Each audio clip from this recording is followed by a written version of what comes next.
In this video, we're integrating a product of two sine functions that have different arguments. So it's sine omega 1t, sine omega 2t, where omega 1 and omega 2 are constants. And this really just requires the application of a trig identity. But this is a trig identity that I don't actually have memorized. So in practice, if I run into an integral like this, it's pretty rare, and I'll just sketch the derivation of the identity that I need on demand. And the identity for a product of two sines comes from looking at the formula for a cosine of a sum or difference of two angles. So there's the cosine of a difference of two angles, and it's this piece I'm interested in. It's related to the sine of the first angle times the sine of the second angle, which is the sort of expression that we have in our integral.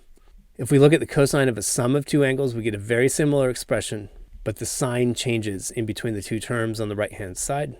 And then there's a clever trick here. If I take the top equation and subtract the bottom equation, then on the left-hand side, I have the difference of these two cosines.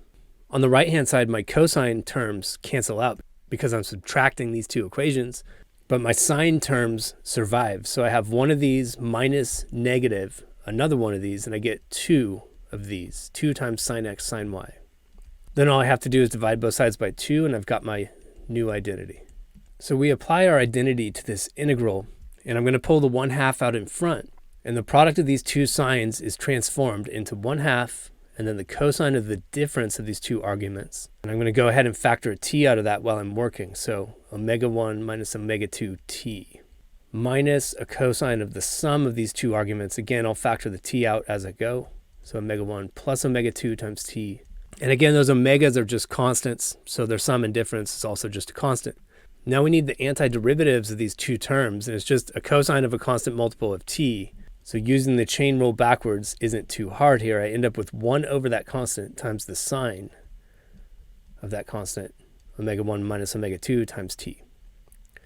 Just mentally checking real quick, if I differentiate this thing, it gives me a cosine of omega 1 minus omega 2t, but then the chain rule gives me a factor of omega 1 minus omega 2, which would cancel the one I just put in the denominator out in front. So this works.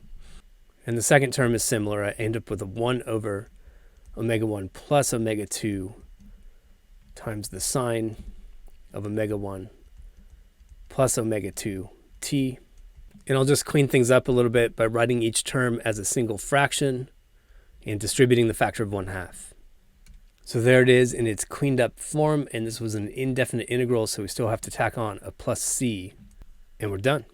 If you enjoyed this video, or at least found it useful, check out another one by clicking one of the links on the left, or click the Zach's Lab logo on the right to explore dozens of physics and math playlists. As always, you can leave your questions, comments, and requests in the comments section below, and I'll get back to you within 24 hours. Thanks for watching Zach's Lab, and best of luck on your math and physics journey.